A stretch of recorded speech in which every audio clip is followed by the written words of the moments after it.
appeals to racial, sexual, and religious chauvinism, to rabid nationalist fervor, are beginning not to work. The business of who I am and whether I'm good or bad or achieving or not, all that's learned along the way. Just a ride. We can change it anytime we want. It's only a choice. No effort, no work, no job, no savings of money. I realized that I had the game wrong. That the game was to find out what I already was.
We were saying how very important it is to bring about in the human mind the radical revolution. The crisis is a crisis in consciousness, a crisis that cannot anymore accept the old norms, the old patterns, the ancient traditions. And considering what the world is now, with all the misery, conflict, destructive brutality, aggression, and so on, man is still as he was, is still brutal, violent, aggressive, acquisitive, competitive, and he has built a society along these lines.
Society today is composed of a series of institutions.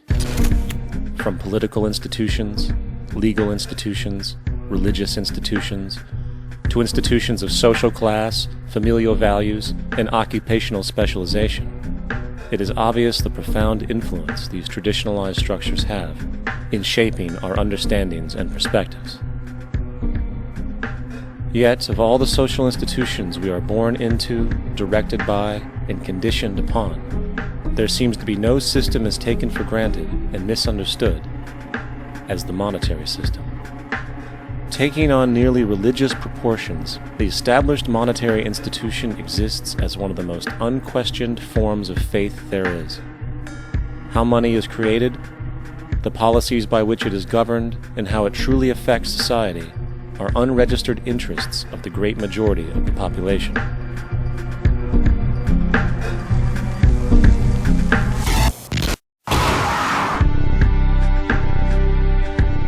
In a world where 1% of the population owns 40% of the planet's wealth, in a world where 34,000 children die every single day from poverty and preventable diseases, and where 50% of the world's population lives on less than $2 a day, one thing is clear: something is very wrong.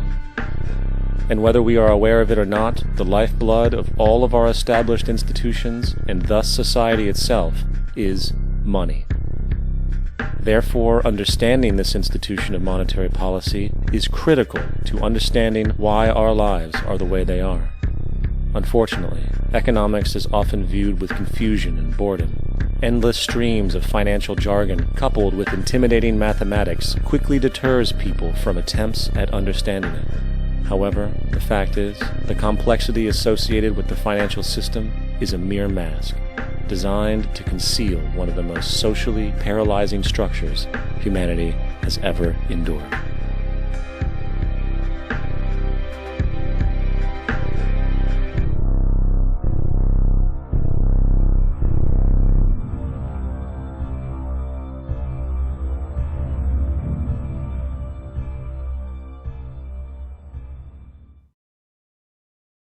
A number of years ago, the Central Bank of the United States, the Federal Reserve, produced a document entitled Modern Money Mechanics.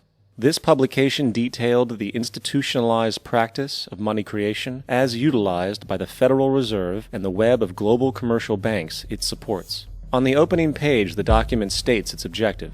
The purpose of this booklet is to describe the basic process of money creation in a fractional reserve banking system.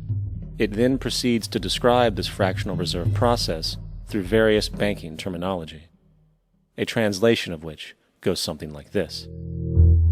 The United States government decides it needs some money, so it calls up the Federal Reserve and requests, say, $10 billion. The Fed replies, saying, sure, we'll buy $10 billion in government bonds from you. So the government takes some pieces of paper, paints some official-looking designs on them, and calls them treasury bonds. Then it puts a value on these bonds to the sum of $10 billion and sends them over to the Fed. In turn, the people at the Fed draw up a bunch of impressive pieces of paper themselves, only this time calling them Federal Reserve notes, also designating a value of $10 billion to the Fed. The Fed then takes these notes and trades them for the bonds. Once this exchange is complete, the government then takes the $10 billion in Federal Reserve notes and deposits it into a bank account. And upon this deposit, the paper notes officially become legal tender money, adding $10 billion to the U.S. money supply. And there it is. $10 billion in new money has been created. Of course, this example is a generalization, for, in reality, this transaction would occur electronically, with no paper used at all. In fact, only 3% of the U.S. money supply exists in physical currency. The other 97% essentially exists in computers alone. Now, government bonds are, by design, instruments of debt, and when the Fed purchases these bonds, with money it essentially created out of thin air, the government is actually promising to pay back that money to the Fed. In other words, the money was created out of debt.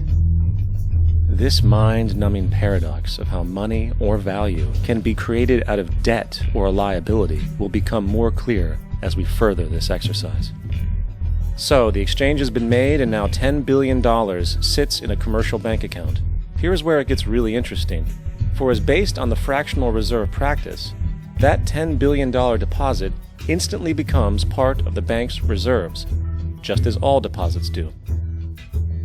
And regarding reserve requirements, as stated in modern money mechanics, a bank must maintain legally required reserves equal to a prescribed percentage of its deposits. It then quantifies this by stating, under current regulations, the reserve requirement against most transaction accounts is 10%. This means that with a $10 billion deposit, 10%, or $1 billion, is held as the required reserve, while the other $9 billion is considered an excessive reserve and can be used as the basis for new loans. Now, it is logical to assume that this $9 billion is literally coming out of the existing $10 billion deposit. However, this is actually not the case. What really happens is that the $9 billion is simply created out of thin air on top of the existing $10 billion deposit. This is how the money supply is expanded. As stated in modern money mechanics, of course they, the banks, do not really pay out loans from the money they receive as deposits. If they did this, no additional money would be created. What they do when they make loans is to accept promissory notes, loan contracts, in exchange for credits, money, to the borrower's transaction accounts. In other words, the $9 billion can be created out of nothing simply because there is a demand for such a loan and that there is a $10 billion deposit to satisfy the reserve requirements. Now, let's assume that somebody walks into this bank and borrows the newly available $9 billion. They will then most likely take that money and deposit it into their own bank account. The process then repeats, for that deposit becomes part of the bank's reserves. 10% is isolated, and in turn 90% of the $9 billion, or $8.1 billion, is now available as newly created money for more loans. And, of course, that 8.1 can be loaned out and redeposited, creating an additional 7.2 billion, to 6.5 billion, to 5.9 billion, etc. This deposit money creation loan cycle can technically go on to infinity. The average mathematical result is that about $90 billion can be created on top of the original $10 billion. In other words, for every deposit that ever occurs in the banking system, about 9 times that amount can be created out of thin air. Money jitters. Ask the obliging Bank of America for a jar of soothing instant money, M-O-N-E-Y, in the form of a convenient personal loan. So, now that we understand how money is created by this fractional reserve banking system, a logical yet elusive question might come to mind.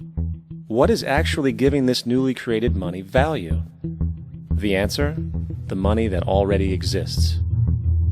The new money essentially steals value from the existing money supply. For the total pool of money is being increased irrespective to demand for goods and services. And as supply and demand finds equilibrium, prices rise, diminishing the purchasing power of each individual dollar. This is generally referred to as inflation, and inflation is essentially a hidden tax on the public. What is the advice that you generally get? And that is inflate the currency. They don't say debase the currency. They don't say devalue the currency. They don't say cheat the people who are saved. They say lower the interest rates. The real deception is when we distort the value of money. When we create money out of thin air, we have no savings, and yet there's so-called capital. So my question boils down to this. How in the world can we expect to solve the problems of inflation, that is, the increase in the supply of money, with more inflation? Of course, it can't. The fractional reserve system of monetary expansion is inherently inflationary. For the act of expanding the money supply, without there being a proportional expansion of goods and services in the economy, will always debase a currency. In fact, a quick glance at the historical values of the US dollar versus the money supply reflects this point definitively, for the inverse relationship is obvious. $1 in 1913 required $21.60 in 2007 to match value. That is a 96% devaluation since the Federal Reserve came into existence. Now, if this reality of inherent and perpetual inflation seems absurd and economically self-defeating, hold that thought, for absurdity is an understatement in regard to how our financial system really operates. For in our financial system, money is debt. And debt is money. Here is a chart of the U.S. money supply from 1950 to 2006.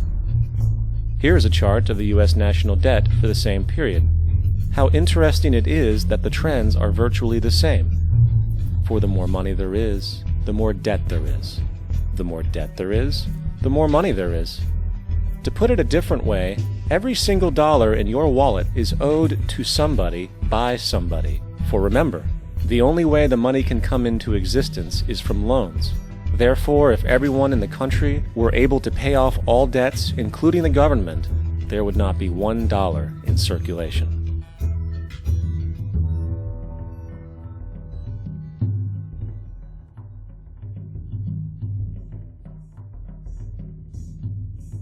In fact, the last time in American history the national debt was completely paid off was in 1835 after President Andrew Jackson shut down the central bank that preceded the Federal Reserve. In fact, Jackson's entire political platform essentially revolved around his commitment to shut down the central bank, stating at one point, "The bold efforts the present bank has made to control the government are but premonitions of the fate that awaits the American people should they be deluded into a perpetuation of this institution or the establishment of another like it." Unfortunately, his message was short-lived, and the international bankers succeeded to install another central bank in 1913, the Federal Reserve. And as long as this institution exists, perpetual debt is guaranteed. Now, so far we have discussed the reality that money is created out of debt, through loans.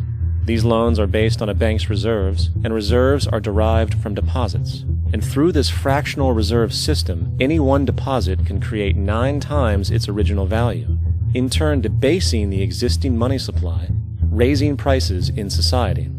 And since all this money is created out of debt and circulated randomly through commerce, people become detached from their original debt, and a disequilibrium exists, where people are forced to compete for labor in order to pull enough money out of the money supply to cover their costs of living.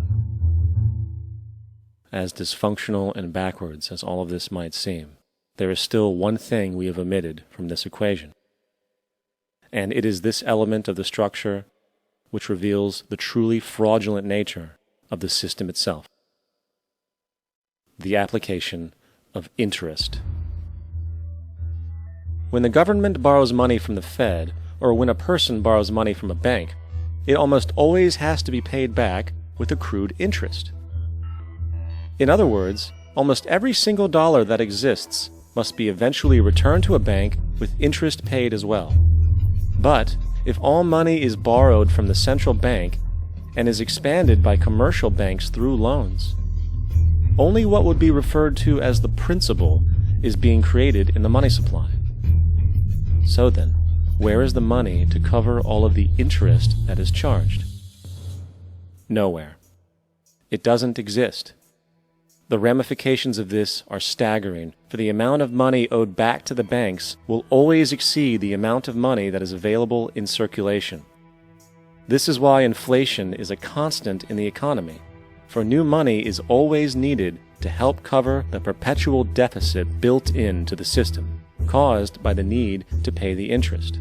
What this also means is that mathematically, defaults and bankruptcy are literally built into the system, and there will always be poor pockets of society that get the short end of the stick. An analogy would be a game of musical chairs, for once the music stops, somebody is left out to dry. And that's the point. It invariably transfers true wealth from the individual to the banks. For if you are unable to pay for your mortgage, they will take your property. This is particularly enraging when you realize that not only is such a default inevitable due to the fractional reserve practice, but also because of the fact that the money that the bank loaned to you didn't even legally exist in the first place. In 1969, there was a Minnesota court case involving a man named Jerome Daley, who was challenging the foreclosure of his home by the bank which provided the loan to purchase it. His argument was that the mortgage contract required both parties, being he and the bank, each put up a legitimate form of property for the exchange. In legal language, this is called consideration.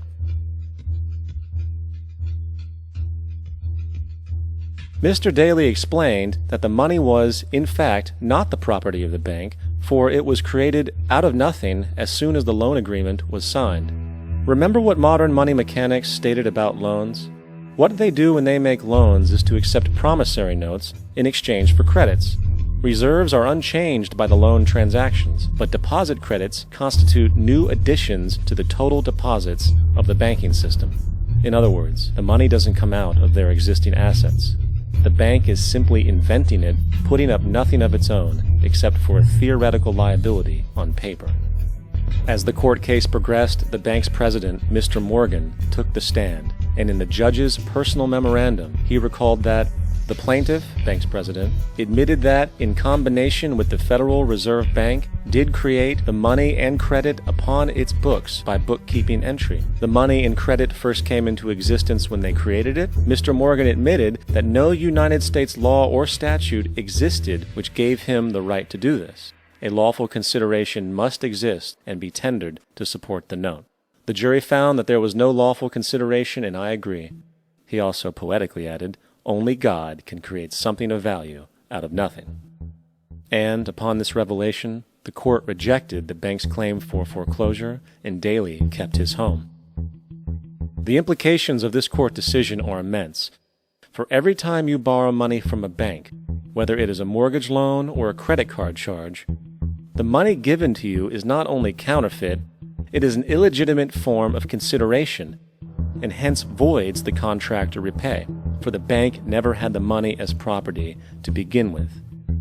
Unfortunately, such legal realizations are suppressed and ignored, and the game of perpetual wealth transfer and perpetual debt continues. And this brings us to the ultimate question: why? During the American Civil War, President Lincoln bypassed the high-interest loans offered by the European banks and decided to do what the Founding Fathers advocated, which was to create an independent and inherently debt-free currency. It was called the greenback. Shortly after this measure was taken, an internal document circulated between private British and American banking interests stated, "Slavery is but the owning of labor, and carries with it the care of laborers, while the European plan is that capital shall control labor by controlling wages.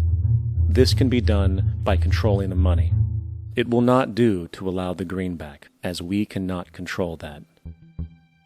The fractional reserve policy perpetrated by the Federal Reserve, which has spread in practice to the great majority of banks in the world, is, in fact, a system of modern slavery. Think about it. Money is created out of debt. And what do people do when they are in debt? They submit to employment to pay it off. But if money can only be created out of loans, how can society ever be debt-free? It can't. And that's the point.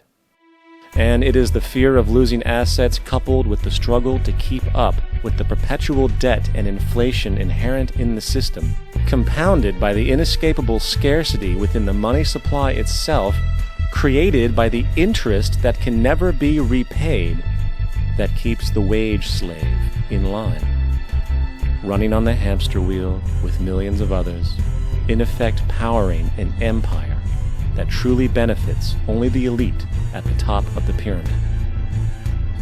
For, at the end of the day, who are you really working for? The banks. Money is created in a bank and invariably ends up in a bank. They are the true masters, along with the corporations and governments they support. Physical slavery requires people to be housed and fed.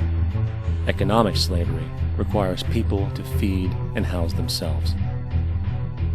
It is one of the most ingenious scams for social manipulation ever created, and at its core, it is an invisible war against the population. Debt is the weapon used to conquer and enslave societies, and interest is its prime ammunition. And as the majority walks around oblivious to this reality, the banks, in collusion with governments and corporations, continue to perfect and expand their tactics of economic warfare, spawning new bases, such as the World Bank and International Monetary Fund, while also inventing a new type of soldier, the birth of the economic hitman.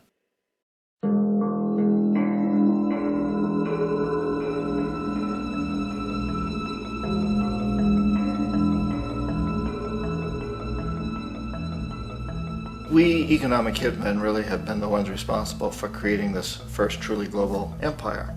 And we work many different ways.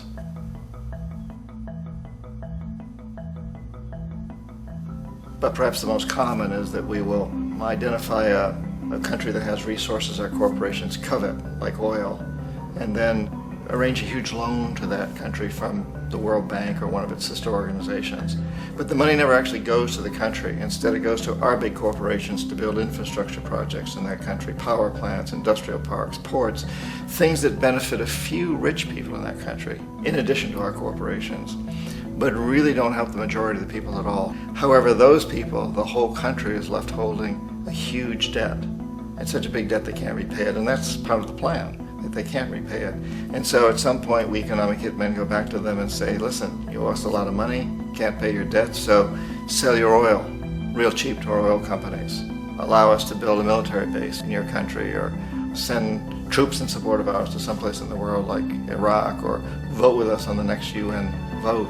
To have their electric utility company privatized and their water and sewage system privatized and sold to U.S. corporations or other multinational corporations. So there was that whole mushrooming thing, and it's so typical of the way the IMF and the World Bank work, that you put a country in debt, it's such a big debt it can't pay it, and then you offer to refinance that debt and pay even more interest. And you demand this quid pro quo, which you call a conditionality or good governance, which means basically that they've got to sell off their resources, including many of their social services, their utility companies, their school systems sometimes, their penal systems, their insurance systems, to foreign corporations. So it's a double, triple, quadruple whammy.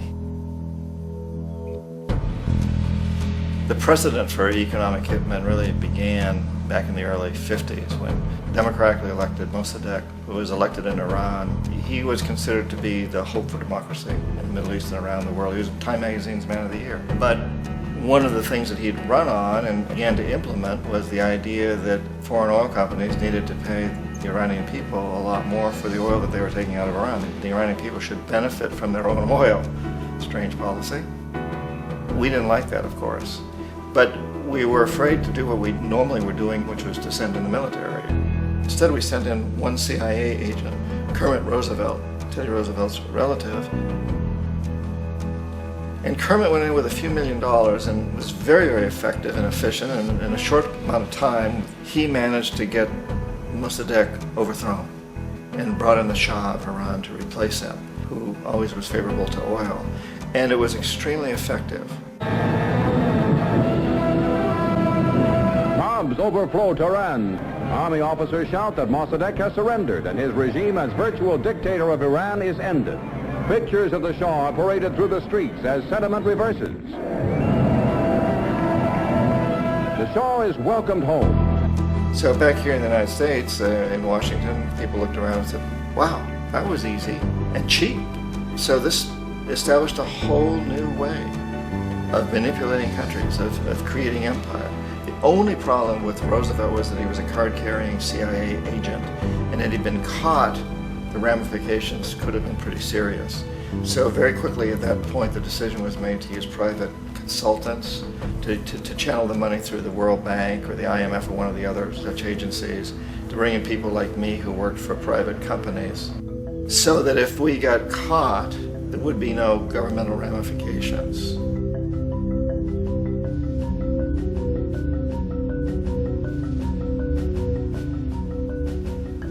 When Arbenz became president of Guatemala, the country was very much under the thumbs of United Fruit Company, the big international corporations. And Arbenz ran on this ticket that says, you know, we want to get the land back to the people. And once he took power, he was implementing policies that would do exactly that, give land rights back to the people. United Fruit didn't like that very much. And so they hired a public relations firm, launched a huge campaign in the United States to convince the United States people, the citizens of the United States, and the press of the United States, and the Congress of the United States, that Arbenz was a Soviet puppet, and that if we allowed him to stay in power, the Soviets would have a foothold in this hemisphere. And that at that point in time was a huge fear on everybody's mind, the Red Terror, the Communist Terror. And so, to make a long story short, Out of this public relations campaign came a commitment on the part of the CIA and the military to take this man out. And in fact, we did. We sent in planes, we sent in soldiers, we sent in jackals, we sent everything in to take him out, and did take him out. And as soon as he was removed from office, the new guy that took over after him basically reinstated everything to the big international corporations, including United Fruit.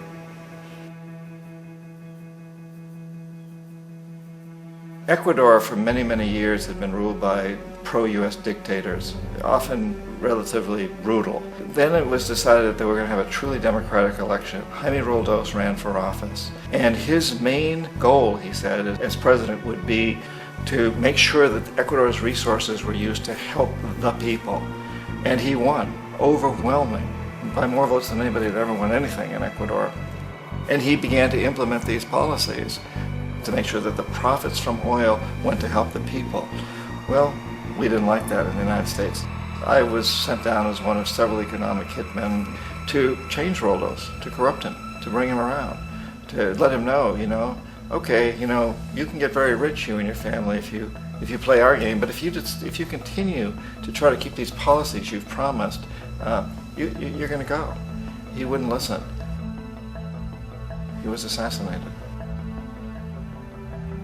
As soon as the plane crashed, the whole area was cordoned off. The only people allowed in were U.S. military from a nearby base and some of the Ecuadorian military. When an investigation was launched, 2 of the key witnesses died in car accidents before they had a chance to testify. A lot of very, very strange things that went on around the assassination of Jaime Roldos. I, like most people who've really looked at this case, have absolutely no doubt that it was an assassination. And of course, in my position as an economic hitman, I was always expecting something to happen to Jaime, whether it be a coup or assassination, I wasn't sure, but that he would be taken down because he was not being corrupted. He would not allow himself to be corrupted the way we wanted to corrupt him. Omar Torrijos, president of Panama, was one of my favorite people. I really, really liked him. He was very charismatic. He was a guy who really wanted to help his country. And when I tried to bribe him or corrupt him, he said, look, John, he called me Juanito. He said, look, Juanito, I don't need the money. What I really need is for my country to be treated fairly. I need for the United States to repay the debts that you owe my people for all the destruction you've done here. I need to be in a position where I can help other Latin American countries win their independence and be free of this terrible presence from the north that you people are exploiting us so badly. I need to have the Panama Canal back in the hands of the Panamanian people. That's what I want. And so, leave me alone. Don't try to bribe me. It was 1981, and in May, Jaime Roldos was assassinated. And Omar was very aware of this. Torrijos got his family together and he said, I'm probably next, but it's okay because I've done what I came here to do. I've renegotiated the canal. The canal will now be in our hands. He just finished negotiating the treaty with Jimmy Carter. In June of that same year, just a couple of months later, he also went down in an airplane crash, which there's no question was executed by CIA-sponsored jackals. Tremendous amount of evidence that one of Torrijos' security guards handed him at the last moment as he was getting on the plane a tape recorder, a small tape recorder that contained a bomb.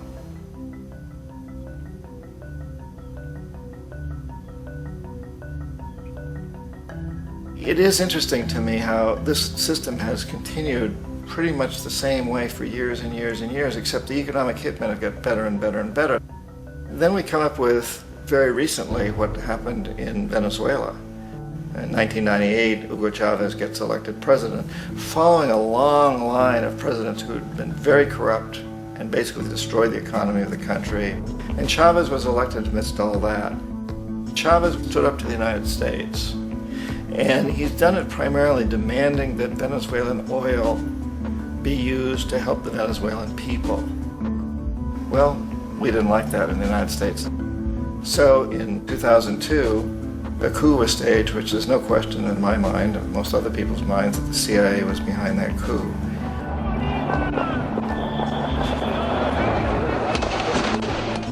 The way that that coup was fomented was very reflective of what Kermit Roosevelt had done in Iran, of paying people to go out into the streets, to riot, to protest, to say this Chavez is very unpopular. You know, if you can get a few thousand people to do that, television can make it look like it's the whole country, and things start to mushroom. Except in the case of Chavez, he was smart enough, and the people were so strongly behind him that they overcame it, which was a phenomenal moment in the history of Latin America.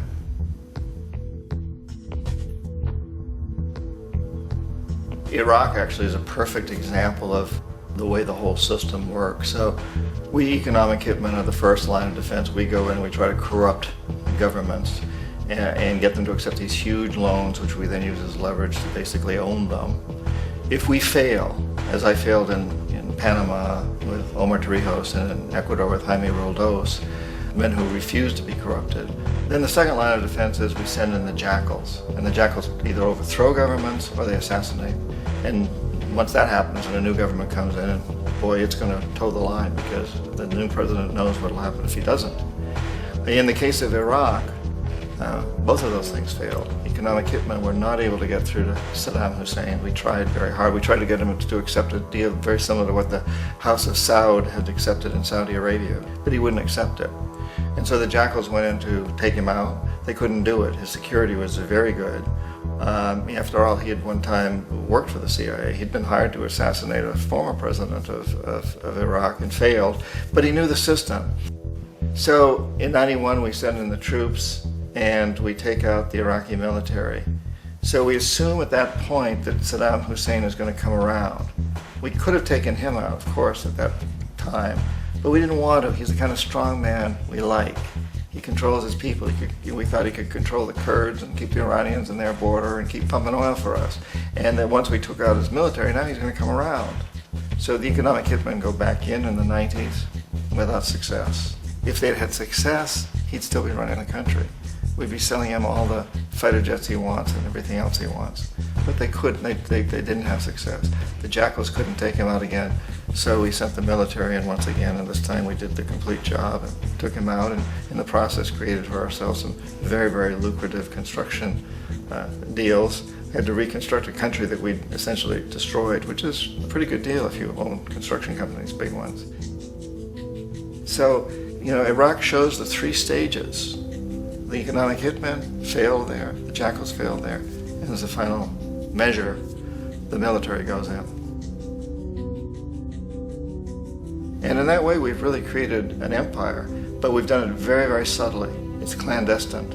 All the empires of the past were built on the military, and everybody knew they were building them. So that the British knew they were building them, the French, the Germans, the Romans, the Greeks, and they were proud of it. And they always had some excuse, like spreading civilization, spreading some religion, something like that. But they knew they were doing it. We don't. The majority of the people in the United States have no idea that we're living off the benefits of a clandestine empire, that today there's more slavery in the world than ever before. And then you have to ask yourself, well, if it's an empire, then who's the emperor? Obviously, our presidents of the United States are not emperors. An emperor is someone who's not elected, doesn't serve a limited term, and doesn't report to anyone, essentially. So you can't classify our presidents that way. But we do have what I consider to be the equivalent of the emperor, and it's what I call the corporatocracy. The corporatocracy is this group of individuals who run our biggest corporations, and they really act as the emperor of this empire. They control our media, either through direct ownership or advertising. They control most of our politicians because they finance their campaigns, either through their corporations or through personal contributions that come out of the corporations. They're not elected, they don't serve a limited term, they don't report to anybody. And at the very top of the corporatocracy, you really can't tell whether a person's working for a private corporation or the government because they're always moving back and forth. So, you know, you've got a guy who one moment is the president of a big construction company like Halliburton, and the next moment he's vice president of the United States, or the president who is in the oil business. And this is true whether you've got Democrats or Republicans in the office. You have them moving back and forth through the revolving door. And in a way, our government is invisible a lot of the time, and its policies are carried out by our corporations on one level or another. And then again, the policies of the government are basically forged by the corporatocracy and then presented to the government. They become government policy. So it's an incredibly cozy relationship. This isn't a conspiracy theory type of thing. These people don't have to get together and plot to do things. They all basically work under one primary assumption, and that is that they must maximize profits regardless of the social and environmental costs.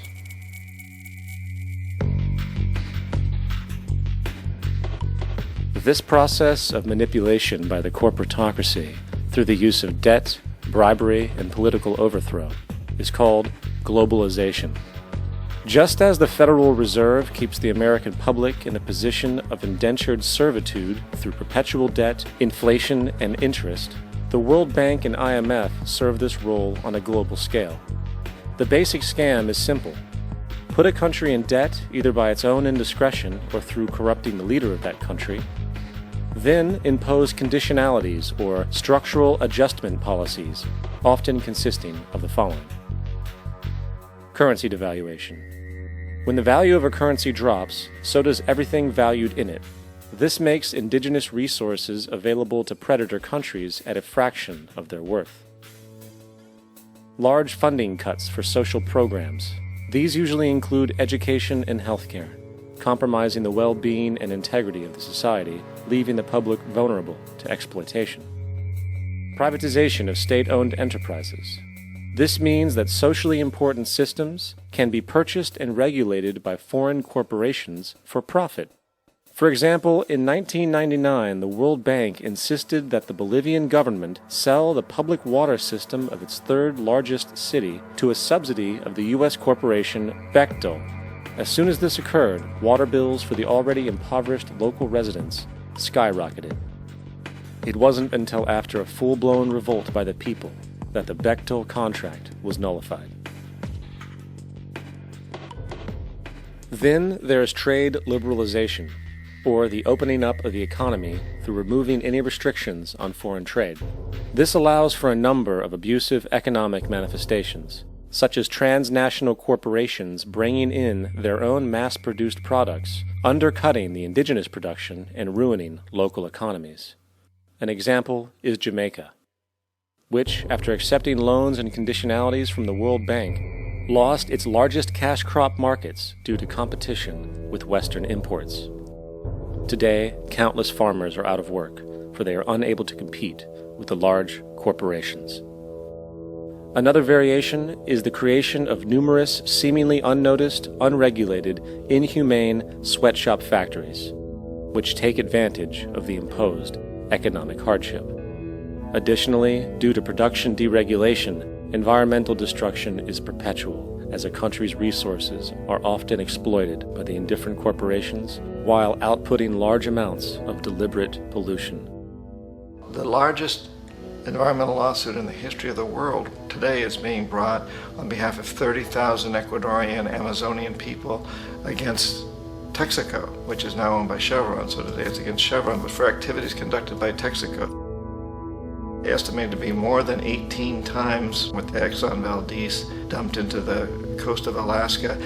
In the case of Ecuador, it wasn't an accident. The oil companies did it intentionally. They knew they were doing it to save money out there rather than arranging for proper disposal. Furthermore, a cursory glance at the performance record of the World Bank reveals that the institution, which publicly claims to help poor countries develop and alleviate poverty, has done nothing but increase poverty and the wealth gap, while corporate profits soar. In 1960, the income gap between the fifth of the world's people in the richest countries versus the fifth in the poorest countries was 30 to 1. By 1998, it was 74 to 1. While global GNP rose 40% between 1970 and 1985, those in poverty actually increased by 17%. While from 1985 to 2000, those living on less than $1 a day increased by 18%. Even the Joint Economic Committee of the U.S. Congress admitted that there is a mere 40% success rate of all World Bank projects. In the late 1960s, the World Bank intervened in Ecuador with large loans.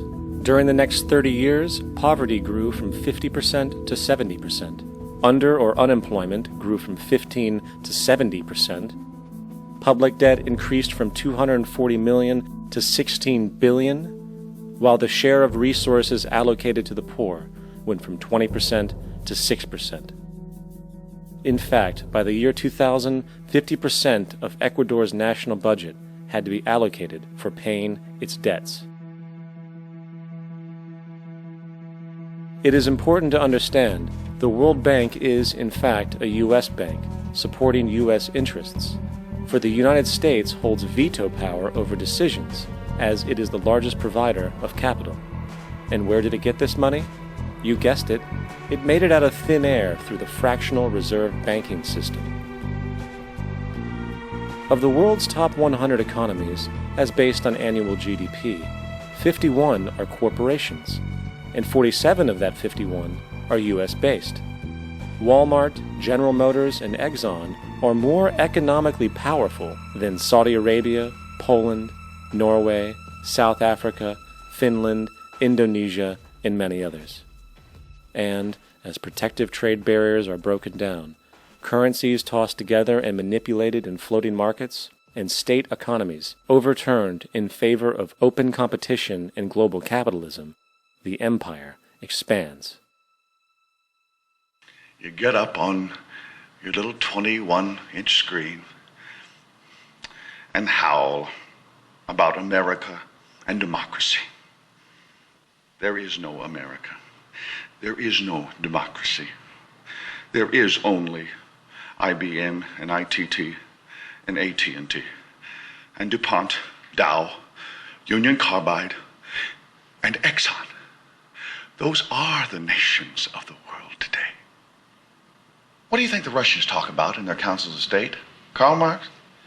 They get out their linear programming charts, statistical decision theories, Minimax solutions, and compute the price-cost probabilities of their transactions and investments, just like we do. We no longer live in a world of nations and ideologies, Mr. Beale. The world is a college of corporations, inexorably determined by the immutable bylaws of business. The world is a business, Mr. Beale.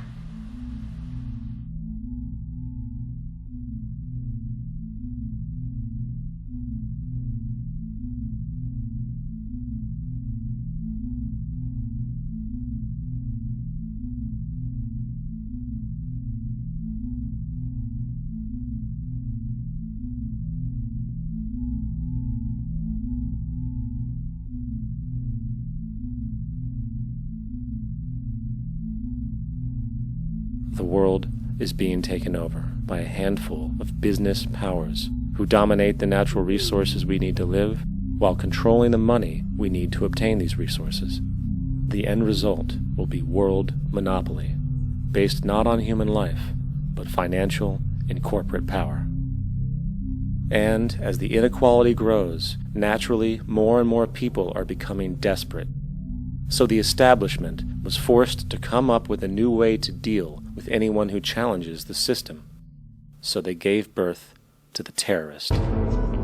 The term terrorist is an empty distinction, designed for any person or group who chooses to challenge the establishment. This isn't to be confused with the fictional Al-Qaeda, which was actually the name of a computer database for the US-supported Mujahideen in the 1980s.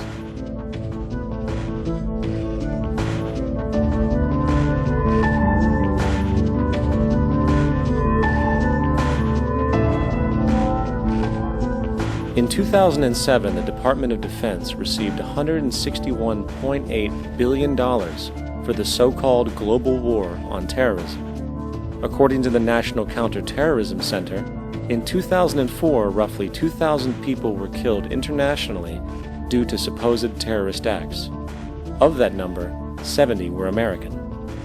Using this number as a general average, which is extremely generous, It is interesting to note that twice as many people die from peanut allergies a year than from terrorist acts. Concurrently, the leading cause of death in America is coronary heart disease, killing roughly 450,000 each year. And in 2007, the government's allocation of funds for research on this issue was about $3 billion. This means that the U.S. government in 2007 spent 54 times the amount for preventing terrorism than it spent for preventing a disease which kills 6,600 times more people annually than terrorism does. Yet, as the name terrorism and Al-Qaeda are arbitrarily stamped on every news report relating to any action taken against U.S. interests, the myth grows wider. In mid-2008, the U.S. Attorney General actually proposed that the U.S. Congress officially declare war against the fantasy. Not to mention, as of July 2008, there are now over 1 million people currently on the U.S. terrorist watch list. These so-called counterterrorism measures, of course, have nothing to do with social protection, and everything to do with preserving the establishment amongst the growing anti-American sentiment both domestically and internationally, which is legitimately founded on the greed-based corporate empire expansion that is exploiting the world. The true terrorists of our world do not meet at the docks at midnight or scream Allah Akbar before some violent action. The true terrorists of our world wear $5,000 suits and work in the highest positions of finance, government, and business. So, what do? How do we stop a system of greed and corruption that has so much power and momentum? How do we stop this aberrant group behavior which feels no compassion for, say, the millions slaughtered in Iraq and Afghanistan, so the corporatocracy can control energy resources and opium production for Wall Street profit?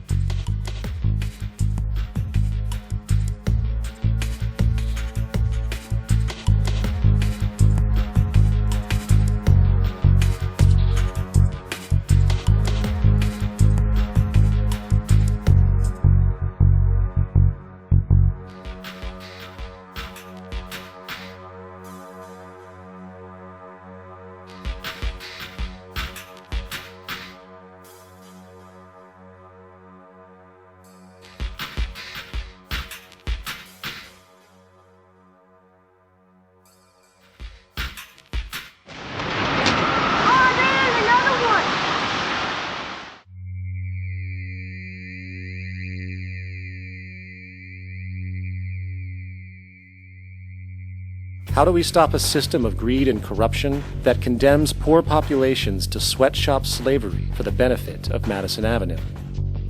Or that engineers false flag terror attacks for the sake of manipulation? Or that generates built-in modes of social operation which are inherently exploitative? Or that systematically reduces civil liberties and violates human rights in order to protect itself from its own shortcomings? How do we deal with the numerous covert institutions, such as the Council on Foreign Relations, the Trilateral Commission, and the Bilderberg Group, and other undemocratically elected groups which, behind closed doors, collude to control the political, financial, social, and environmental elements of our lives? In order to find the answer, we must first find the true underlying cause. For the fact is, the selfish, corrupt, power, and profit-based groups are not the true source of the problem. They are symptoms.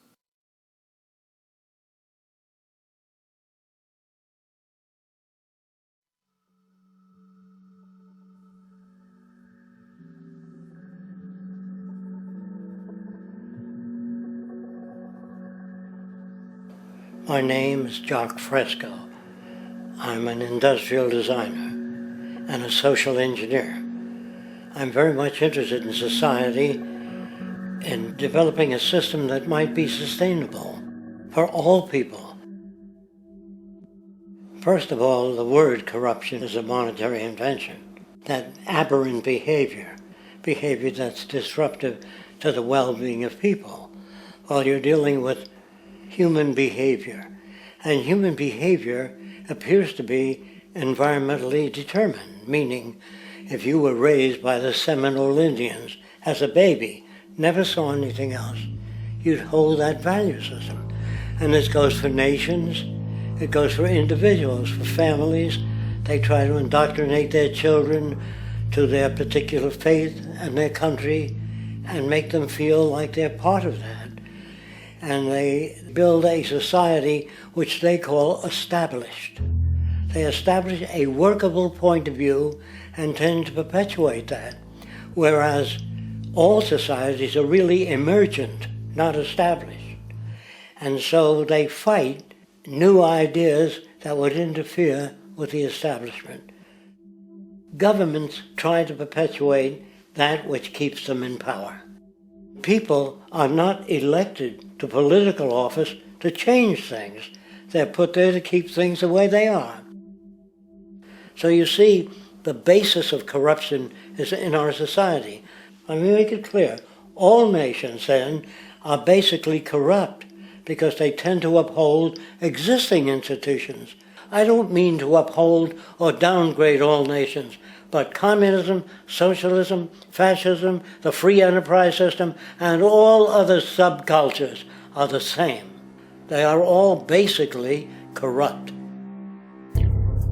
The most fundamental characteristic of our social institutions is the necessity for self-preservation. Whether dealing with a corporation, a religion, or a government, the foremost interest is to preserve the institution itself. For instance, the last thing an oil company would ever want is the utilization of energy that was outside of its control, for it makes that company less relevant to society. Likewise, the Cold War and the collapse of the Soviet Union was, in reality, a way to preserve and perpetuate the established economic and global hegemony of the United States. Similarly, religions condition people to feel guilty for natural inclinations, each claiming to offer the only path to forgiveness and salvation. At the heart of this institutional self-preservation lies the monetary system, for it is money that provides the means for power and survival. Therefore, just as a poor person might be forced to steal in order to survive, it is a natural inclination to do whatever is needed to continue an institution's profitability.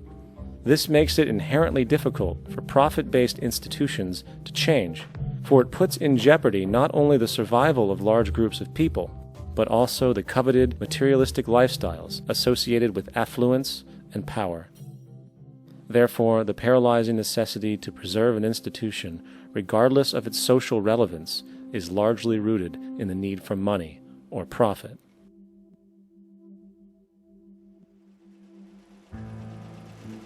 What's in it for me is the way people think. And so if a man makes money selling a certain product, naturally he's going to fight the existence of another product that may threaten his institution. Therefore, people cannot be fair, and people do not trust each other.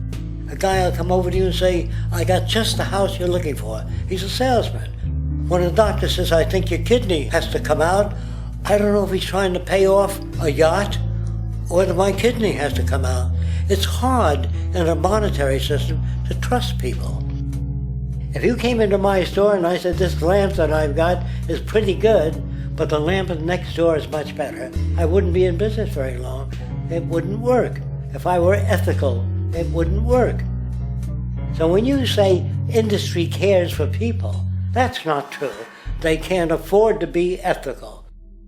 So your system is not designed to serve the well-being of people. If you still don't understand that, there would be no outsourcing of jobs if they cared about people. Industry does not care. They only hire people because it hasn't been automated yet.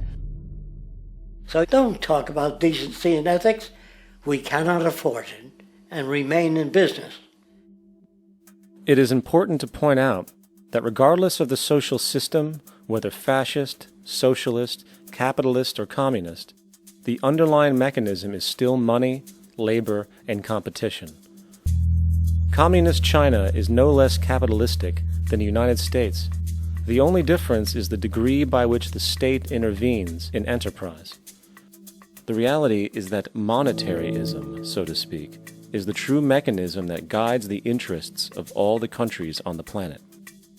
The most aggressive and hence dominant variation of this monetaryism is the free enterprise system. The fundamental perspective as put forth by early free market economists like Adam Smith is that self-interest in competition leads to social prosperity, as the act of competition creates incentive which motivates people to persevere. However, what isn't talked about is how a competition-based economy invariably leads to strategic corruption, power and wealth consolidation, social stratification, technological paralysis, labor abuse, and, ultimately, a covert form of government dictatorship by the rich elite. The word corruption is often defined as moral perversion. If a company dumps toxic waste into the ocean to save money, most people recognize this as corrupt behavior.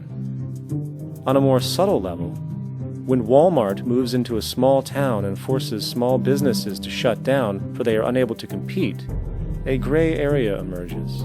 For what exactly is Walmart doing wrong? Why should they care about mom-and-pop organizations they destroy?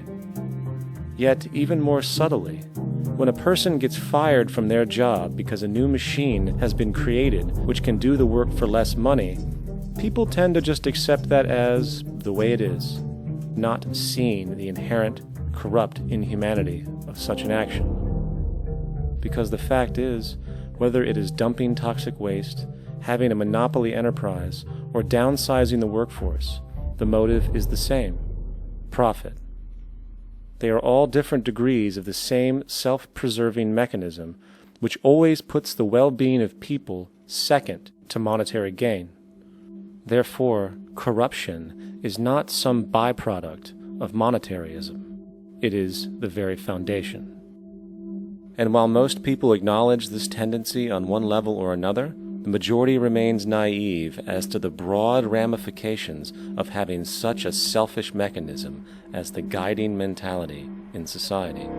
Internal documents show that after this company positively, absolutely knew that they had a medication that was infected with the AIDS virus, they took the product off the market in the U.S. and then they dumped it in France, Europe, Asia, and Latin America. The U.S. government allowed it to happen. The FDA allowed this to happen. And now the government is completely looking the other way. Thousands of innocent hemophiliacs have died from the AIDS virus. This company knew absolutely that it was infected with AIDS. They dumped it because they wanted to turn this disaster into a profit. So you see, you have built-in corruption. We're all chiseling off each other, and you can't expect decency and that sort of thing. And feeling that, they don't know who to elect. They think in terms of a democracy, which is not possible in a monetary-based economy. If you have more money to advertise your position, the position you desire in government, that isn't a democracy.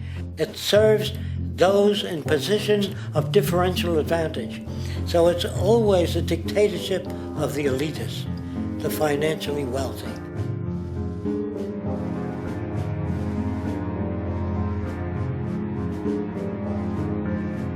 It is an interesting observation to note how seemingly unknown personalities magically appear on the scene as presidential candidates. Then, before you know it, somehow you are left to choose from a small group of extremely wealthy people who suspiciously have the same broad social view. Obviously, it's a joke. The people placed on the ballot are done so because they have been pre-decided to be acceptable by the established financial powers who actually run the show. Yet, many who understand this illusion of democracy often think, if only we could just get our honest, ethical politicians in power, then we would be okay. Well, while this idea, of course, seems reasonable in our established, oriented worldview, it is, unfortunately, another fallacy. For when it really comes down to what is actually important, the institution of politics, and thus politicians themselves, have absolutely no true relevance as to what makes our world and society function. It's not politicians that can solve problems. They have no technical capabilities. They don't know how to solve problems. Even if they were sincere, they don't know how to solve problems. It's the technicians that produce the desalination plants. It's the technicians that give you electricity, that give you motor vehicles, that heat your house and cool it in the summertime. It's technology that solves problems, not politics. Politics cannot solve problems because they're not trained to do so.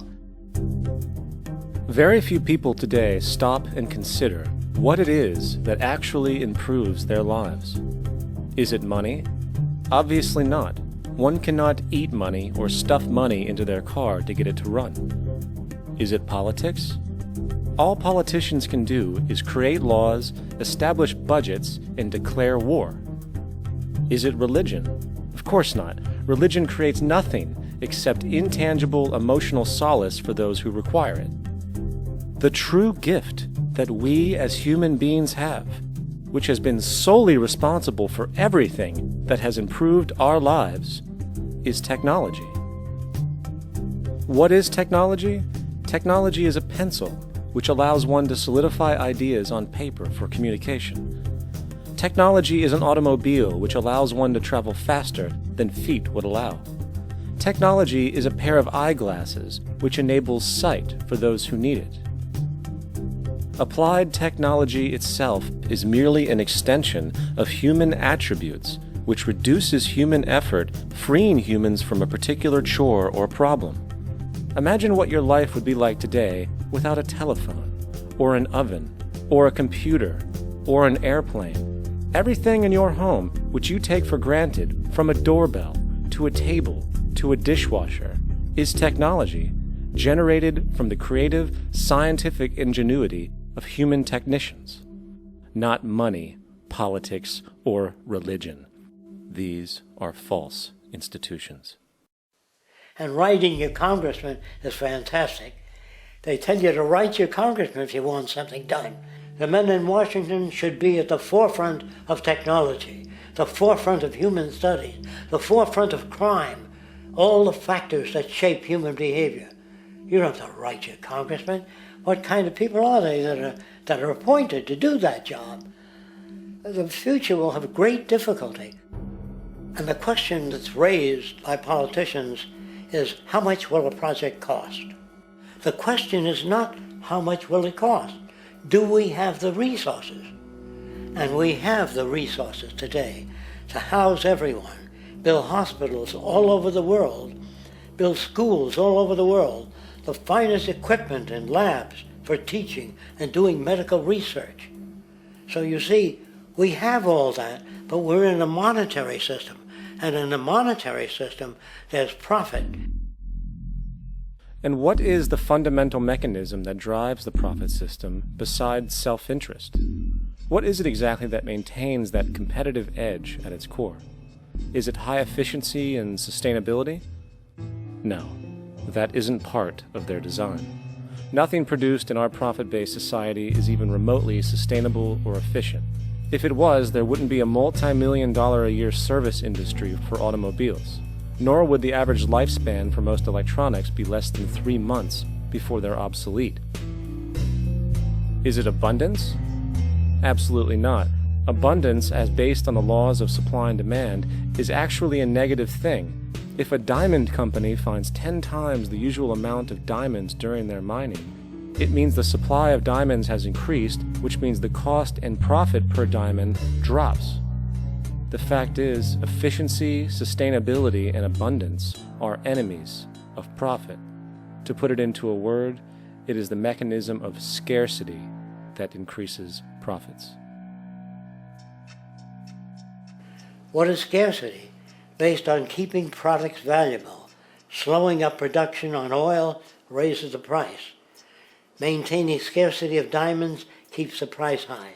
They burn diamonds at the Kimberley diamond mines. They made a carbon that keeps the price up. So then, what does it mean for society when scarcity, either produced naturally or through manipulation, is a beneficial condition for industry? It means that sustainability and abundance will never ever occur in a profit system, for it simply goes against the very nature of the structure. Therefore, it is impossible to have a world without war or poverty. It is impossible to continually advance technology to its most efficient and productive states. And, most dramatically, it is impossible to expect human beings to behave in truly ethical or decent ways.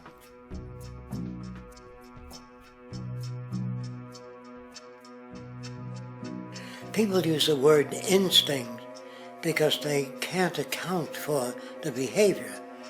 They sit back and they evaluate with their lack of knowledge, and they say things like, humans are built a certain way, greed is a natural thing, as though they've worked for years on it, and it's no more natural than wearing clothing.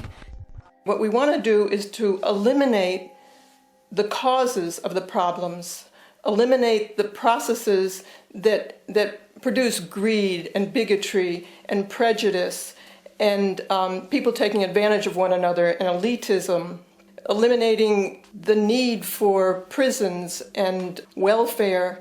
We have always had these problems because we have always lived within scarcity and barter and monetary systems that produce scarcity. If you eradicate the conditions that generate what you call socially offensive behavior, it does not exist. The guy said, well, isn't that inborn? No, it's not. There is no human nature. There's human behavior, and that's always been changed throughout history. You're not born with bigotry and greed and corruption and hatred. You pick that up within the society. War, poverty, corruption, hunger, misery, human suffering will not change in a monetary system. That is, there'll be very little significant change. It's going to take the redesign of our culture, our values, and it has to be related to the carrying capacity of the earth, not some human opinion or some politician's notions of the way the world ought to be, or some religious notions of the conduct of human affairs. And that's what the Venus Project is about. The society that we're about to talk about is a society that is free of all the old superstitions, incarceration, prisons, police, cruelty, and law. All laws will disappear, and the professions will disappear that are no longer valid, such as stockbrokers, bankers, advertising, gone forever, because it's no longer relevant. When we understand that it is technology devised by human ingenuity which frees humanity and increases our quality of life, we then realize that the most important focus we can have is on the intelligent management of the Earth's resources. For it is from these natural resources we gain the materials to continue our path of prosperity. Understanding this, we then see that money fundamentally exists as a barrier to these resources, for virtually everything has a financial cost. And why do we need money to obtain these resources? Because of real or assumed scarcity. We don't usually pay for air and tap water because it is in such high abundance, selling it would be pointless.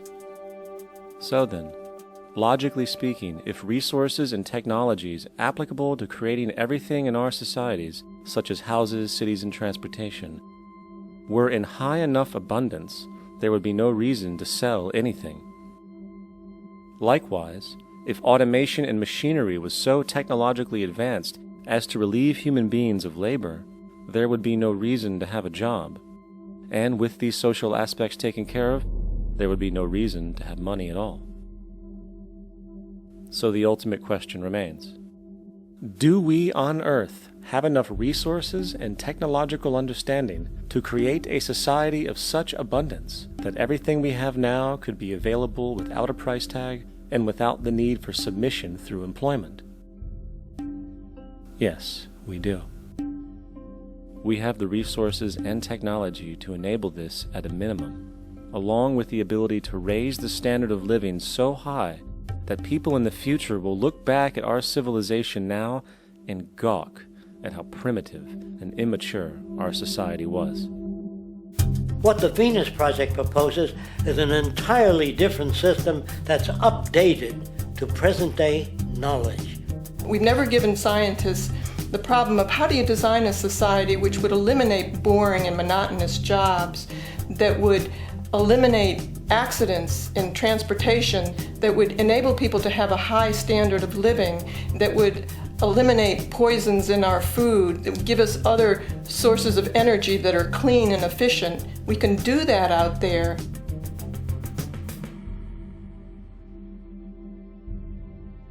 The major difference between a resource-based economy and a monetary system is that a resource-based economy is really concerned with people and their well-being, where a monetary system has become so distorted that the concerns of the people are really secondary, if they're there at all. The products that are turned out are for how much money you can get. If there is a problem in society and you can't earn money from solving that problem, then it won't be done. The resource-based economy is really not close to anything that's been tried. And with all our technology today, we can create abundance. It could be used to improve everyone's lifestyle. Abundance all over the world if we use our technology wisely and maintain the environment. It's a very different system, and it's very hard to talk about because the public is not that well enough informed as to the state of technology.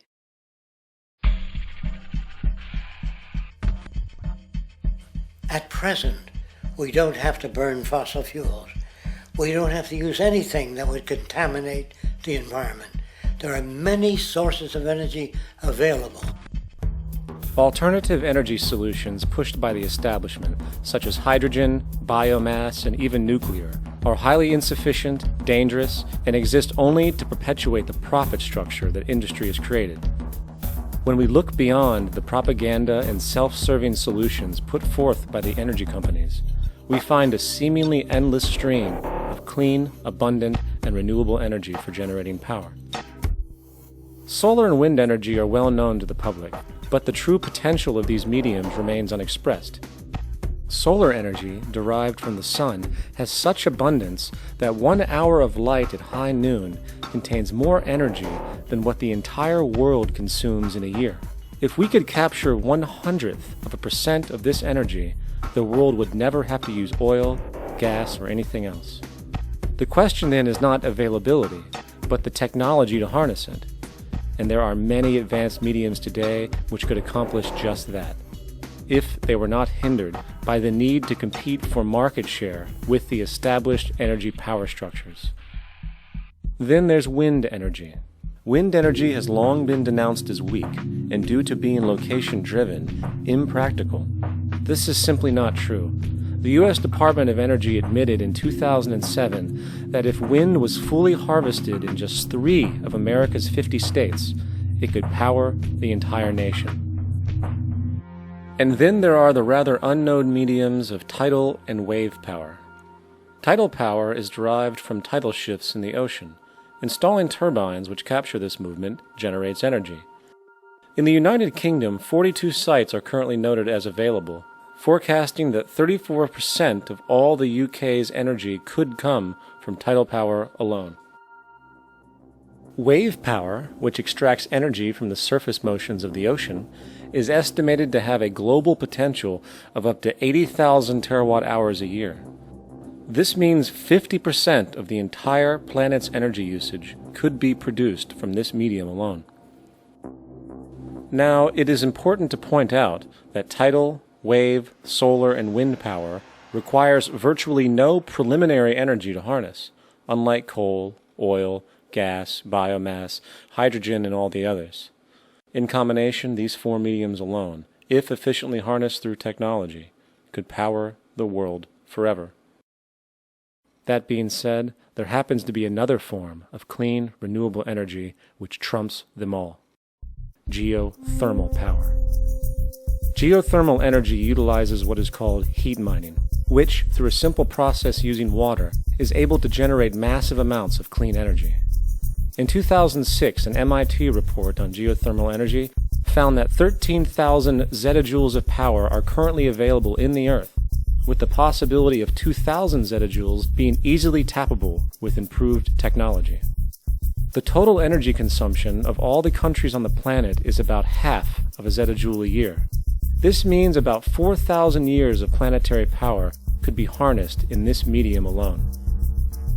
And when we understand that the Earth's heat generation is constantly renewed, this energy is really limitless and could be used forever.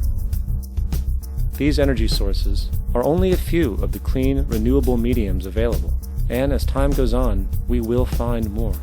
The grand realization is that we have total energy abundance without the need for pollution, traditional conservation, or in fact, a price tag. And what about transportation?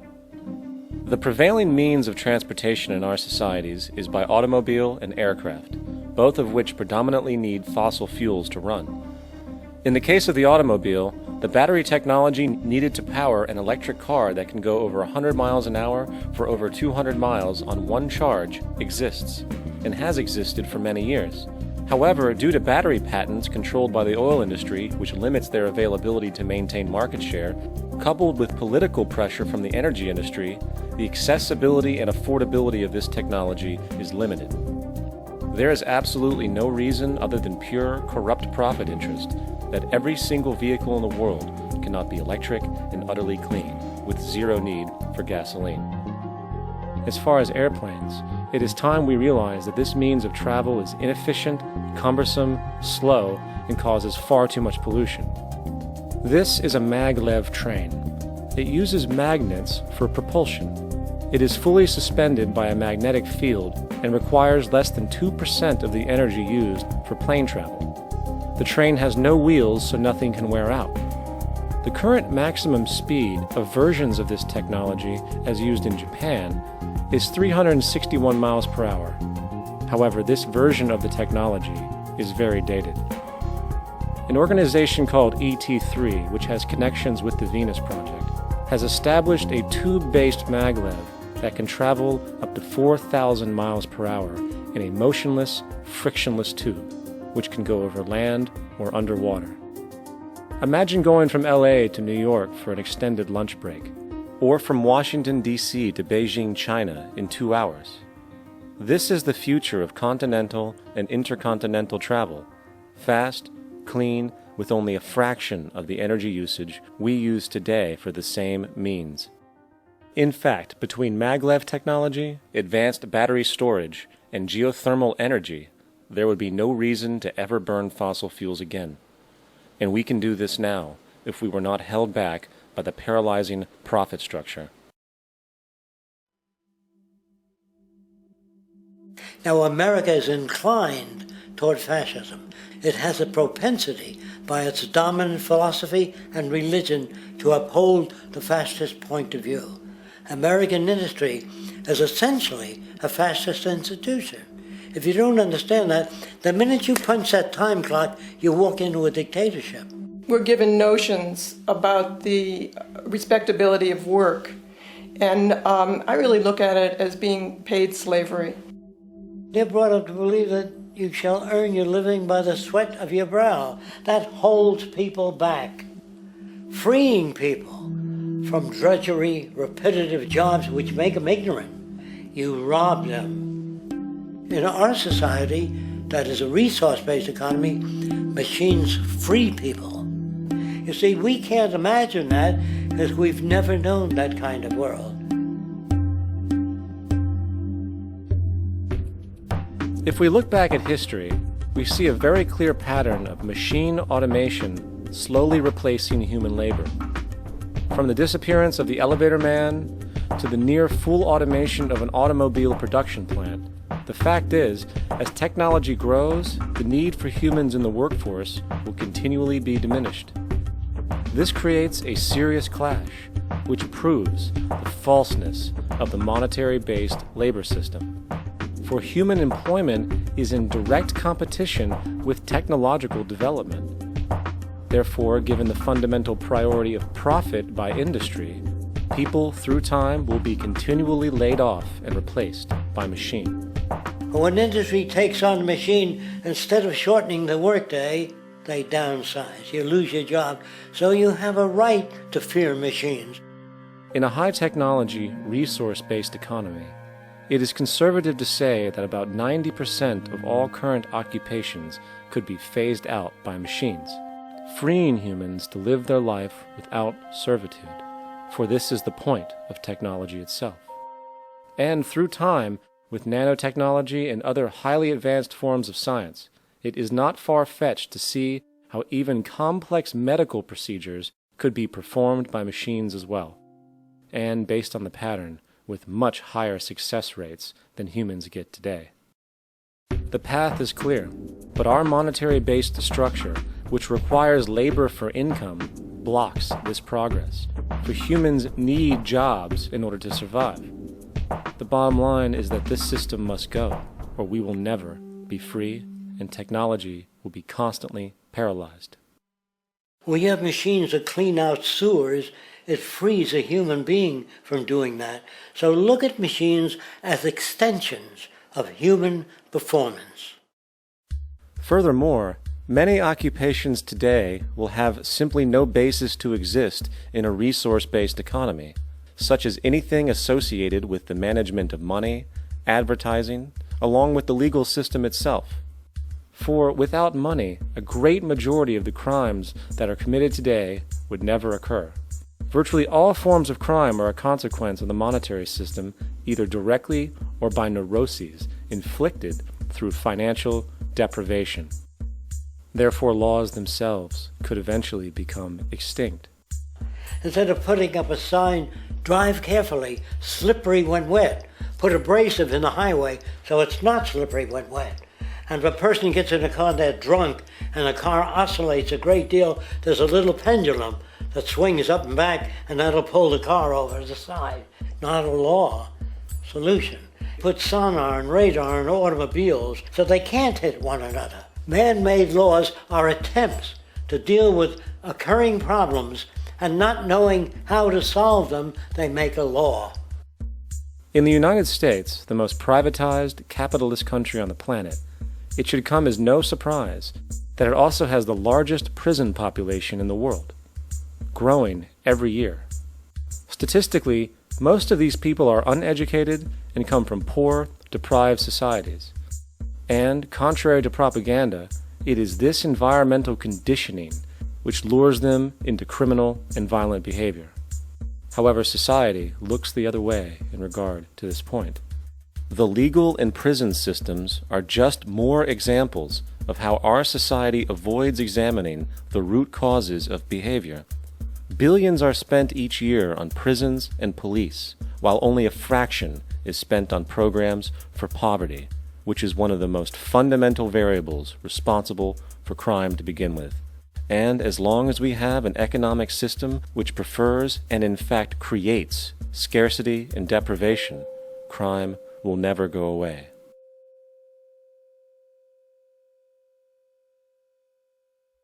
If people have access to the necessities of life without servitude, debt, barter, trade, they behave very differently. You want all these things available without a price tag. Now then, you gotta have a price tag. Well, what'll motivate people? Man gets everything he wants, he just lay around in the sun. This is the myth they perpetuate. People in our culture are trained to believe that the monetary system produces incentive. If they have access to things, why should they want to do anything? They will lose their incentive. That's what you're taught to support the monetary system. When you take money out of the scenario, there would be different incentives, very different incentives. When people have access to the necessities of life, their incentives change. What about the moon and the stars? New incentives arise. If you make a painting that you will enjoy giving it to other people, not selling it.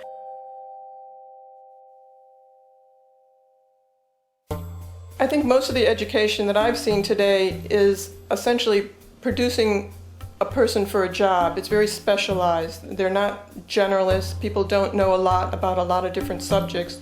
I don't think you could get people to go to war if they knew a lot about a lot of things. I think education is mostly rote, and they're not taught how to solve problems. They're not given the tools emotionally or within their own field of how to do critical thinking. A resource-based economy, the education would be very different. Our society's major concern is mental development and to motivate each person to their highest potential. Because our philosophy is the smarter people are, the richer the world, because everybody becomes a contributor. The smarter your kids are, the better my life will be, because they'll be contributing more constructively to the environment and to my life, because everything that we devise within a resource-based economy would be applied to society. There would be nothing to hold it back. Patriotism, weapons, armies, navies, all that is a sign that we're not civilized yet. Kids will ask their parents, didn't you see the necessity of machines? Dad, couldn't you see that war was inevitable when you produce scarcity? Isn't it obvious? Of course the kid will understand that you were pinheads, raised merely to serve the established institutions. We're such an abominable, sick society that we won't make the history book. They just say that large nations took land from smaller nations, used force and violence. You'll get history talked about as corrupt behavior all the way along until the beginning of the civilized world. That's when all the nations work together. World unification, working toward common good for all human beings, and without anyone being subservient to anyone else. Without social stratification, whether it be technical elitism or any other kind of elitism, eradicated from the face of the earth. The state does nothing because there is no state.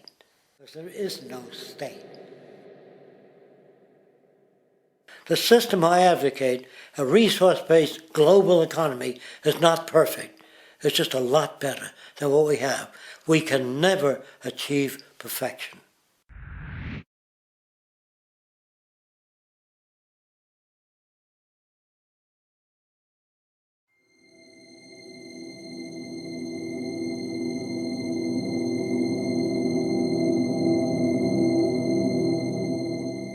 The social values of our society, which has manifested in perpetual warfare, corruption, oppressive laws, social stratification, irrelevant superstitions, environmental destruction, and a despotic, socially indifferent, profit-oriented ruling class, is fundamentally the result of a collective ignorance of two of the most basic insights humans can have about reality: the emergent and symbiotic aspects of natural law. The emergent nature of reality is that all systems, whether it is knowledge, society, technology, philosophy, or any other creation, will, when uninhibited, undergo fluid, perpetual change. What we consider commonplace today, such as modern communication and transportation, would have been unimaginable in ancient times. Likewise, the future will contain technologies, realizations, and social structures that we cannot even fathom in the present. We have gone from alchemy to chemistry, from a geocentric universe to a heliocentric, from believing that demons were the cause of illness to modern medicine. This development shows no sign of ending, and it is this awareness that aligns us and leads us on a continuous path to growth and progress. Static, empirical knowledge does not exist. Rather, it is the insight of the emergence of all systems we must recognize. This means we must be open to new information at all times, even if it threatens our current belief system and hence identities. Sadly, society today has failed to recognize this, and the established institutions continue to paralyze growth by preserving outdated social structures. Simultaneously, the population suffers from a fear of change, for their conditioning assumes a static identity, and challenging one's belief system usually results in insult and apprehension, for being wrong is erroneously associated with failure, when, in fact, to be proven wrong should be celebrated, for it is elevating someone to a new level of understanding, furthering awareness. The fact is, there is no such thing as a smart human being, for it is merely a matter of time before their ideas are updated, changed, or eradicated. And this tendency to blindly hold on to a belief system, sheltering it from new, possibly transforming information, is nothing less than a form of intellectual materialism. The monetary system perpetuates this materialism not only by its self-preserving structures, but also through the countless number of people who have been conditioned into blindly and thoughtlessly upholding these structures, therefore becoming self-appointed guardians of the status quo. Sheep, which no longer need a sheepdog to control them, for they control each other by ostracizing those who step out of the norm. This tendency to resist change and uphold existing institutions for the sake of identity, comfort, power, and profit is completely unsustainable and will only produce further imbalance, fragmentation, distortion, and invariably, destruction. It's time to change. From hunters and gatherers to the agricultural revolution to the industrial revolution, the pattern is clear. It is time for a new social system which reflects the understandings we have today. The monetary system is a product of a period of time where scarcity was a reality. Now, with the age of technology, it is no longer relevant to society. Gone with the aberrant behavior it manifests.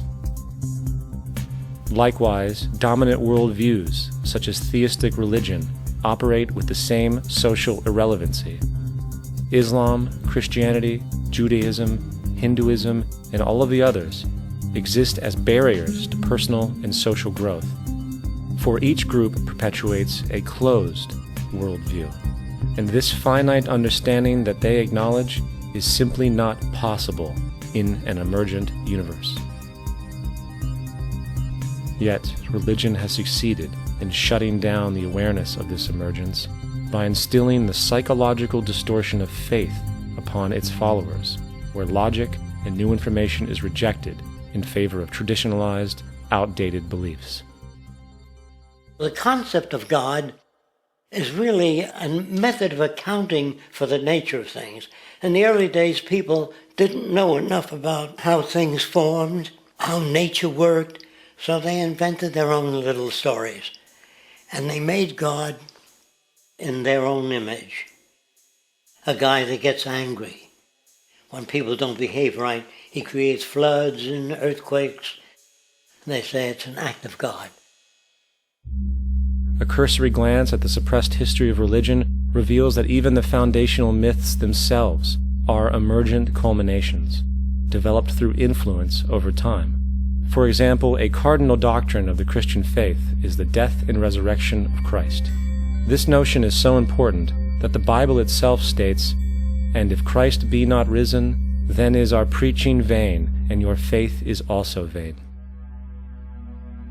Yet it is very difficult to take this account literally, for not only is there no primary source denoting this supernatural event in secular history, awareness of the enormous number of pre-Christian saviors who also died and were resurrected immediately puts the story in mythological territory by association.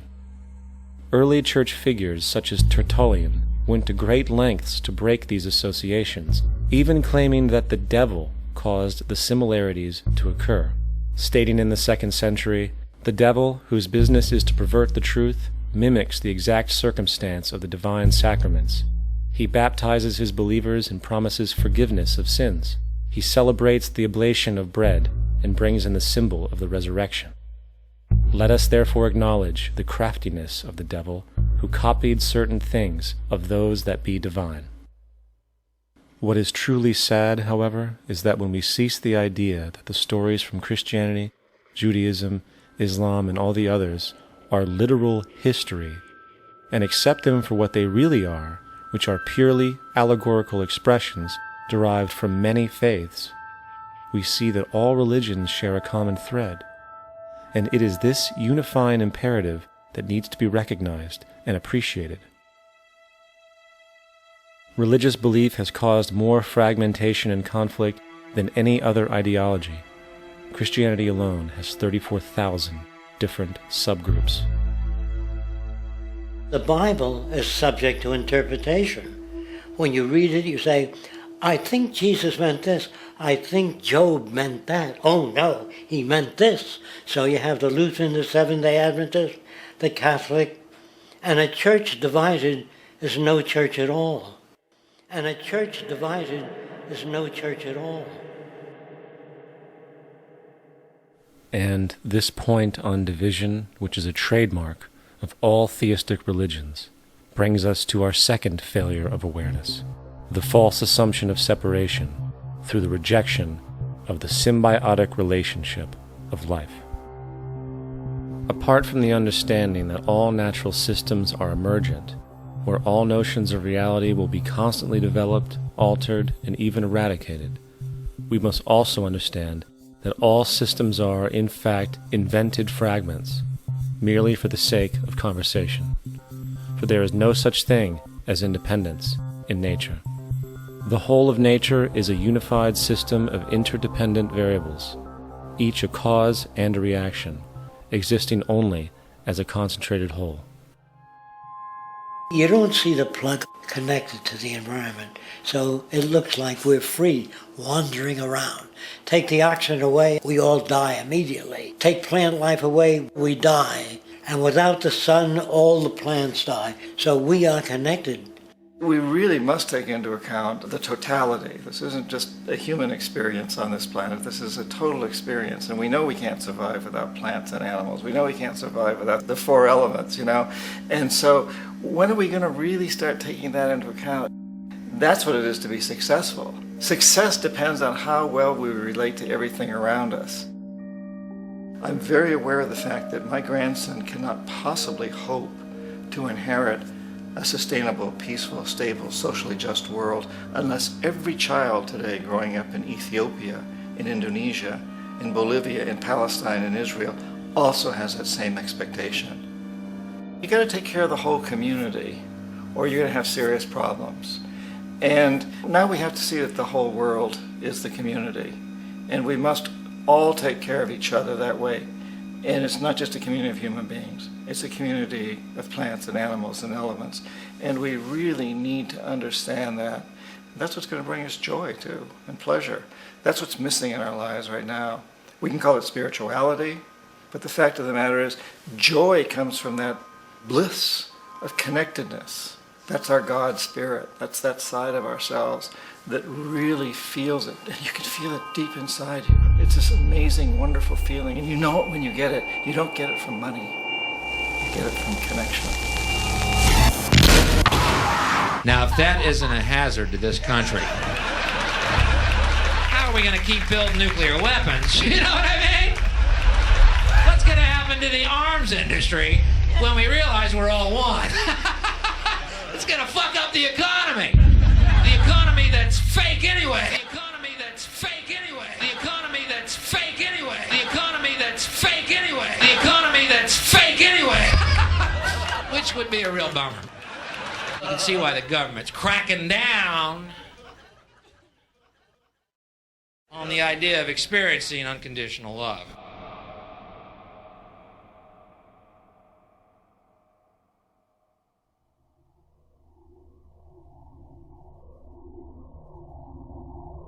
Once we understand that the integrity of our personal existences are completely dependent on the integrity of everything else in our world, we have truly understood the meaning of unconditional love.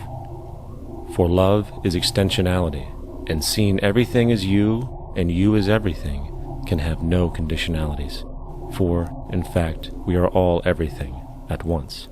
If it's true that we're all from the center of a star, every atom in each of us from the center of a star, then we're all the same thing. Even a Coke machine or a cigarette butt in the street in Buffalo is made out of atoms that came from a star. They've all been recycled thousands of times, as have you and I.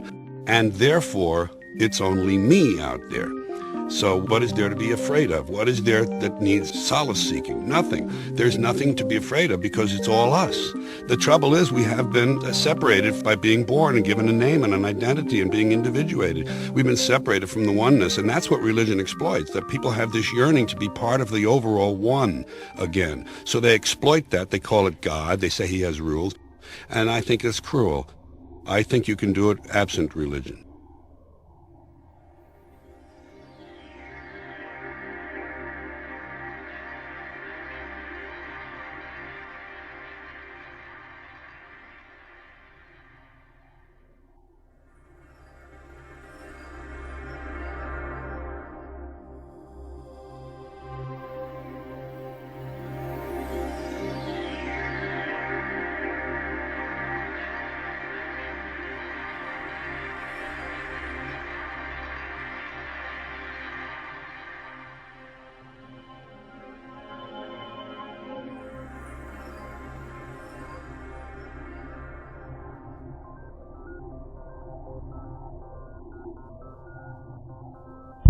It's time to claim the unity our outmoded social systems have broken apart, and work together to create a sustainable global society where everyone is taken care of and everyone is truly free. Your personal beliefs, whatever they may be, are meaningless when it comes to the necessities of life. Every human being is born naked, needing warmth, food, water, shelter. Everything else is auxiliary. Therefore, the most important issue at hand is the intelligent management of the Earth's resources. This can never be accomplished in a monetary system, for the pursuit of profit is the pursuit of self-interest, and therefore imbalance is inherent. Simultaneously, politicians are useless, for our true problems in life are technical, not political. Furthermore, ideologies that separate humanity, such as religion, need strong reflection in the community in regard to its value, purpose, and social relevancy. Hopefully, through time, religion will lose its materialism and basis in superstition and move into the useful field of philosophy.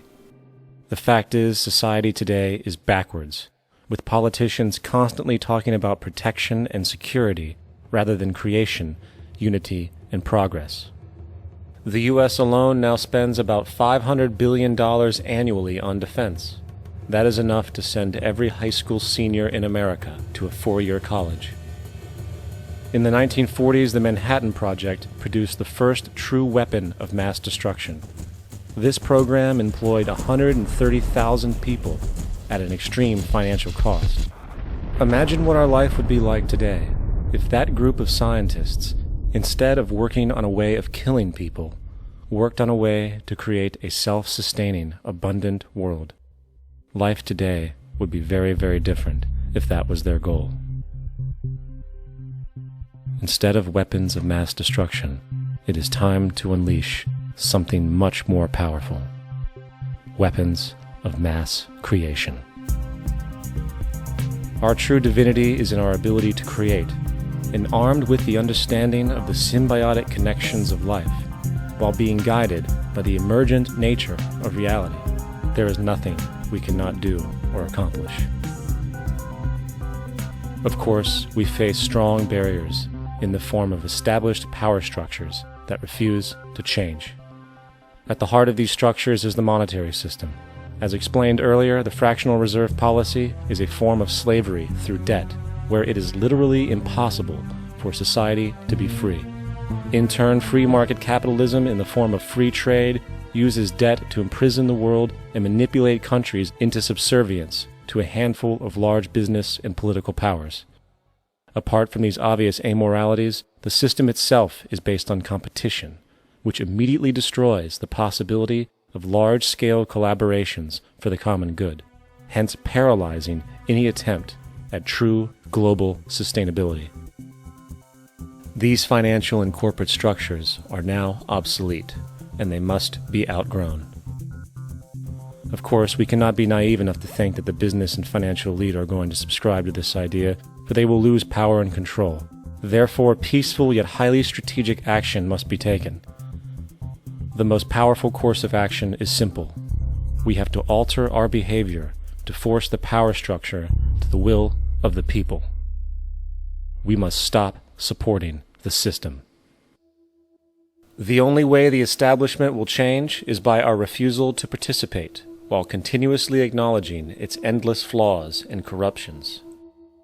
They're not going to give up the monetary system because of our designs of what we recommend. The system has to fail, and people have to lose confidence in their elected leaders. That will be a major turning point if the Venus Project is offered as a possible alternative. If not, I fear the consequences. The trends now indicate that our country is going bankrupt. The probability is our country will move toward a military dictatorship to prevent riots and complete social breakdown.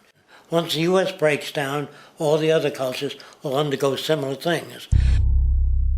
As of now, the world financial system is on the brink of collapse due to its own shortcomings. The Comptroller of Currency stated in 2003 that the interest on the U.S. national debt will not be affordable in less than 10 years. This theoretically means total bankruptcy for the U.S. economy, and its implications for the world are immense.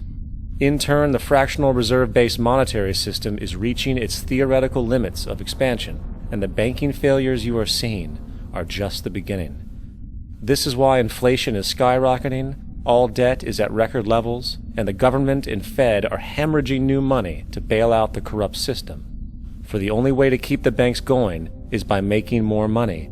The only way to make more money is to create more debt and inflation. It is simply a matter of time before the tables turn, and there is no one willing to take new loans, while defaults grow, as people are unable to afford their current loans. Then the expansion of money will stop, and contraction will begin on a scale never before seen, ending a century-long pyramid scheme. This has already begun. Therefore, we need to expose this financial failure for what it is, using this weakness to our advantage. Here are some suggestions. Expose the banking fraud. Citibank, JP Morgan Chase, and Bank of America are the most powerful controllers within the corrupt Federal Reserve System. It's time to boycott these institutions. If you have a bank account or a credit card with any of them, move your money to another bank. If you have a mortgage, refinance with another bank. If you own their stock, sell it. If you work for them, quit.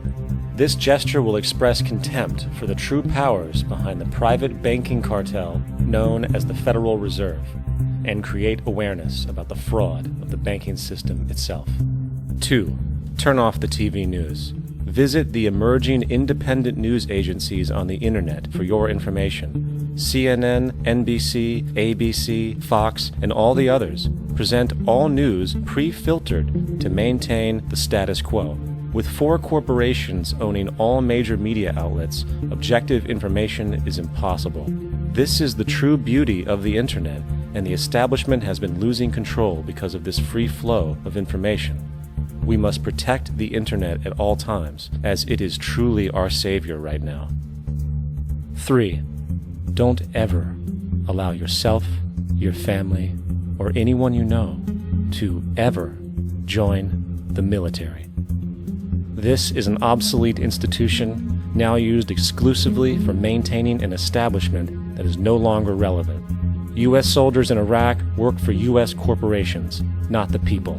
Propaganda forces us to believe that war is natural and the military is an honorable institution. Well, if war is natural, why are there 18 suicides every single day by American veterans who have post-traumatic stress disorder? If our military men and women are so honored, why is it that 25% of the American homeless population are veterans? 4. Stop supporting the energy companies. If you live in a detached house, get off the grid. Investigate every means of making your home self-sustainable with clean energy. Solar, wind, and other renewable energies are now affordable consumer realities, and considering the never-ending rising cost of traditional energies, it will likely be a cheaper investment over time. If you drive, get the smallest car you can, and consider using one of the many conversion technologies that can enable your car to be a hybrid, electric, or run on anything other than establishment fuels. 5. Reject the political system. The illusion of democracy is an insult to our intelligence. In a monetary system, there is no such thing as a true democracy, and there never was. We have two political parties owned by the same set of corporate lobbyists. They are placed in their positions by the corporations, with popularity artificially projected by their media. In a system of inherent corruption, the change of personnel every couple of years has very little relevance. Instead of pretending that the political game has any true meaning, focus your energy on how to transcend this failed system. And 6. Join the movement. Go to the zeitgeistmovement.com and help us create the largest mass movement for social change the world has ever seen. We must mobilize and educate everyone about the inherent corruption of our current world system, along with the only true sustainable solution, declaring all the natural resources on the planet as common heritage to all people, while informing everyone as to the true state of technology and how we can all be free if the world works together rather than fights. The choice lies with you. You can continue to be a slave to the financial system and watch the continuous wars, depressions, and injustice across the globe while placating yourself with vain entertainment and materialistic garbage. Or you can focus your energy on true, meaningful, lasting, holistic change, which actually has the realistic ability to support and free all humans with no one left behind. But, in the end, the most relevant change must occur first inside of you. The real revolution is the revolution of consciousness, and each one of us first needs to eliminate the divisionary, materialistic noise we have been conditioned to think is true, while discovering, amplifying, and aligning with the signal coming from our true empirical oneness. It is up to you. What we are trying in all these discussions and talks here is to see if we cannot radically bring about a transformation of the mind. Not accept things as they are, but to understand it, to go into it, to examine it, give your heart and your mind with everything that you have to find out a way of living differently.